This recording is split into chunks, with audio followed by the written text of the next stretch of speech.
Bonjour mes chers élèves, dans cette vidéo, on va voir une leçon sur la tension électrique.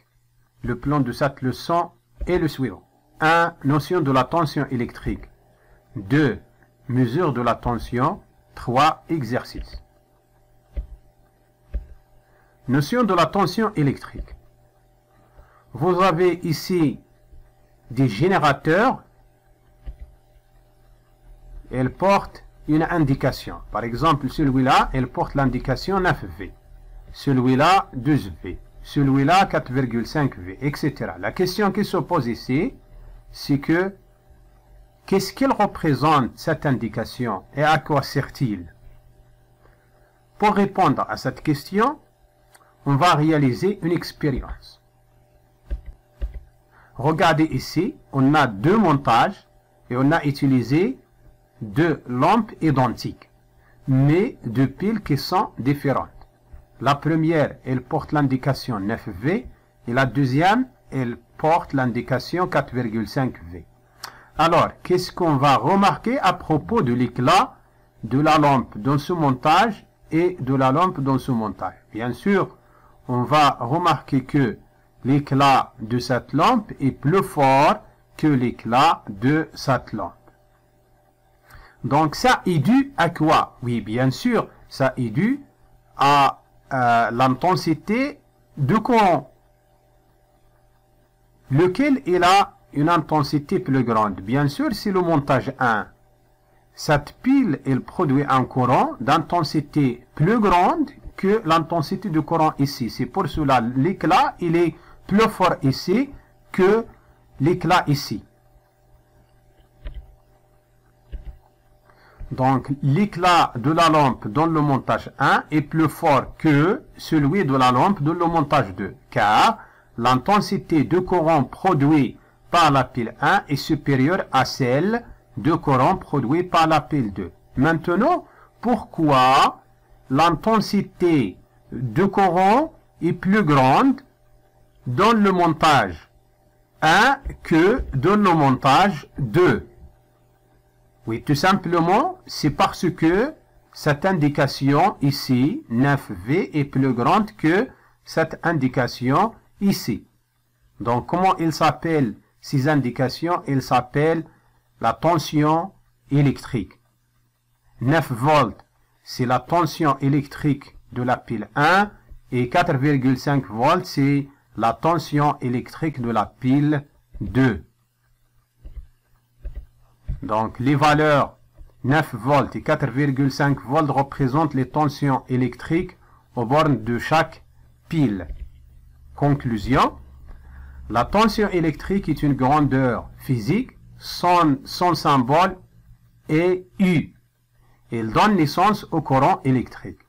Oui, bien sûr, c'est l'existence de cette tension aux bornes d'un générateur qui donne naissance au courant électrique. Sans cette tension, on ne peut pas avoir un courant électrique. Par exemple, si on prend une pile usée, usée, ça veut dire qu'elle est totalement consommée. Donc, cette pile, est-ce qu'elle est capable de produire un courant? Non. Pourquoi? Parce que il n'y a pas aucune tension électrique entre ces bornes. Très bien. L'unité de la tension électrique est le volt. Le volt de symbole V. Il existe des multiples et des sous-multiples de volts. Bien sûr, puisque le volt est l'unité en système international, comme les autres unités, il y aura des multiples et des sous-multiples. Alors, vous avez à gauche de volt ici des multiples et à droite des sous-multiples. Il y en a d'autres ici, par exemple, microvolts. Alors maintenant, on passe à faire quelques conversions sur la tension. Voilà le premier exemple, le deuxième, le troisième. Bien sûr, on va se baser sur le tableau de conversion. Voilà. Alors, commençons par le premier. 123 millivolts. 123 millivolts, combien est égal en volts? Donc, on va écrire 123 millivolts sur le tableau. Où est-ce que les millivolts? Il est ici. Donc, je dois écrire ici 3, puis 2, puis 1. Donc, en volts, je dois ajouter un 0 ici et mettre la virgule. Donc, c'est combien? Donc, c'est 0,123. Très bien. Pour le deuxième, 2300 volts. Combien est égal en kilovolts?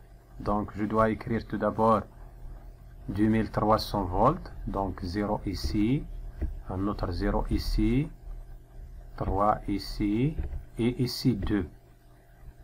Combien est égal en kilovolts? Où je dois mettre la virgule? C'est ici. Donc, ça donne combien? 2,3. Très bien. On passe. Troisième, 456 microvolts. Donc, je dois écrire ici 6. Et ici 5. Et ici 4. Donc, combien est égal en millivolts?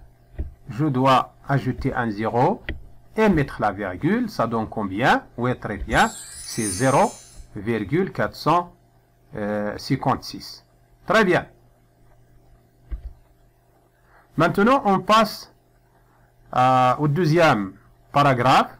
C'est la mesure de la tension électrique. Pour mesurer la tension électrique, on utilise un appareil appelé, comment il s'appelle? Le voltmètre. Donc le voltmètre, c'est l'appareil qui nous permet de mesurer la tension électrique.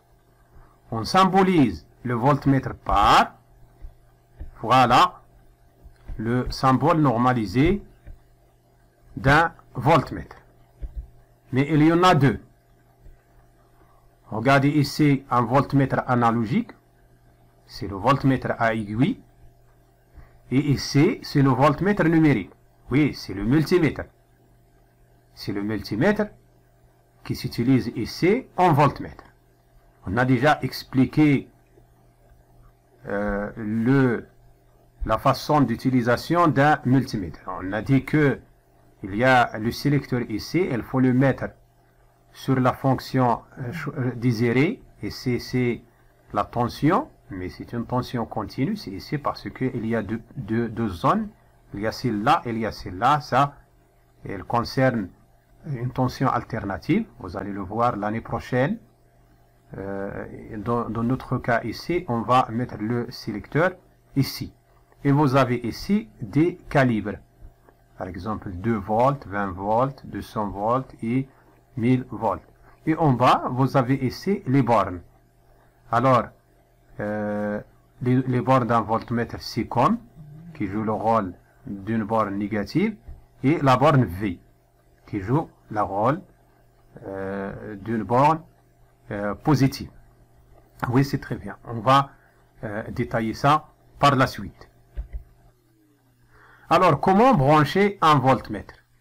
Le voltmètre se branche toujours, comment? Oui, en dérivation, toujours. C'est pas comme l'ampèremètre. L'ampèremètre, on a dit qu'il se branche en série. Mais le voltmètre, il se branche toujours en dérivation. En dérivation avec quoi? Avec le dipôle dont on veut mesurer sa tension. Par exemple, si on veut mesurer la tension entre les bornes de cette lampe, on va prendre le voltmètre et le brancher ici en dérivation, en parallèle avec cette lampe-là. Et dans ce cas-là, si on veut mesurer la tension entre les bornes de cette pile, on doit brancher un voltmètre en dérivation avec la pile, mais il faut toujours faire attention à la polarité de voltmètre, c'est-à-dire que la borne COM doit être liée à la borne négative et la borne plus doit être liée à la borne plus de générateur pour ne pas avoir une valeur, oui, négative, bien sûr. Très bien. Maintenant, on va voir comment utiliser un voltmètre numérique. Alors, ici, je vais vous expliquer comment utiliser un multimètre en voltmètre.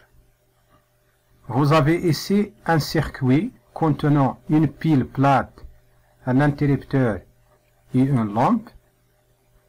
Alors, on va mesurer la tension entre les bornes de chacun des deux pôles. Alors, pour utiliser ce multimètre en voltmètre, on a dit qu'il faut mettre le sélecteur dans cette zone-là, concernant la tension continue. Et choisir et commencer par le calibre le plus grand. Ici, normalement, c'est 2000. Mais puisque la tension inscrite sur le générateur ici, c'est 4,5 volts, donc la tension ici, il ne peut pas dépasser cette valeur. Donc, le calibre le plus adapté ici, c'est 20 volts. Ça y est? Voilà, très bien. Après, on va utiliser les deux bornes. Voilà la borne COM. Voilà qui joue le rôle de la borne négative. Il doit être toujours lié à la borne négative de générateur. Et la borne V qui joue le rôle de la borne positive. Par exemple, si on veut mesurer la tension entre cette lampe-là, donc cette borne qui est liée à la borne positive du générateur, elle doit être liée à la borne V de multimètre. Regardez, on va utiliser un fil rouge pour le mettre ici.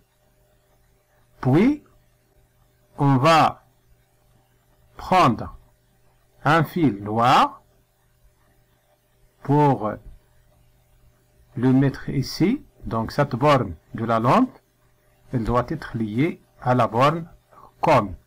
Regardez que le multimètre, c'est-à-dire le voltmètre, il affiche 0. Qu'est-ce qu'on peut dire ici? On dit que la tension entre les bornes de cette lampe, elle est égale à 0. Vous savez pourquoi? Oui, c'est parce que l'interrupteur il est ouvert. Donc, on peut généraliser ce résultat-là et on va dire que pour un récepteur, par exemple une lampe, un moteur, une diode, etc. Pour un récepteur qui n'est pas parcouru par un courant électrique, ça veut dire il n'y a pas aucun courant qui le traverse, combien est égale la tension entre ces bornes est égale à 0. Voilà. Mais lorsque le circuit il est fermé, regardez bien, il y a une valeur qui s'affiche ici. Donc c'est 4,48, c'est la valeur de la tension qui apparaît entre les bornes de la lampe lorsqu'il est traversé par le courant produit par ce générateur, par cette pile. Très bien. Voilà, mais qu'est-ce qu'il va se passer si on inverse le branchement de voltmètre? Oui, évidemment, le multimètre il va afficher une valeur qui est négative. Oui, c'est très bien. Regardez, on va inverser le branchement. Voilà. Voilà le signe moins, il apparaît ici. Donc, à chaque fois que vous avez ici un signe moins, donc, vous devriez inverser le branchement. Ça y est, parce que la borne V, elle doit être toujours liée à la borne positive de la pile. Maintenant, on passe à mesurer la tension entre les bornes de la pile. La pile, c'est un générateur. Voilà, V avec plus et COM avec moins. Regardez ici, même si le circuit il est ouvert, le multimètre il va afficher une valeur. Regardez, il affiche 4,57. Oui, c'est ça. Alors, on peut généraliser ça, et on va dire pour un générateur, même si il n'est pas branché dans un circuit, alors la tension entre ces bornes, il n'est pas nulle.